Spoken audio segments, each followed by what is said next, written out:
સુરત શહેરમાં જુગારની બદી સામે state monitoring સેલે મોટી કાર્યવાહી હાથ ધરી છે.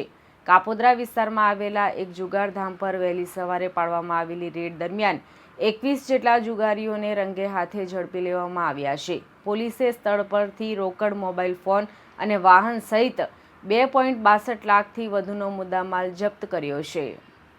સુરતમાં દારૂ અને જુગારની ગેરકાયદેસર પ્રવૃત્તિઓ ઉપર હવે સ્ટેટ મોનિટરિંગ સેલની ટીમે લાલ આંખ કરી હોય તેમ લાગી રહ્યું છે.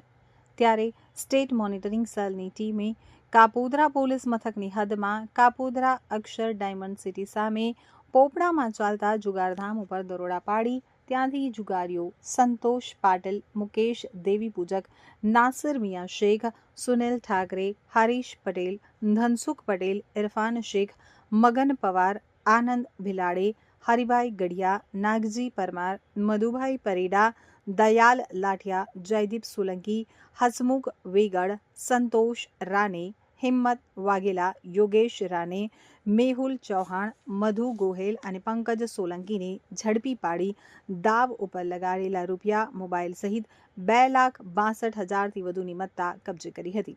જ્યારે જુગારધામ ચલાવનાર નાનુ પાટીલ અને અન્યો ભાગી છૂટતા વોન્ટેડ જાહેર કરાયા છે.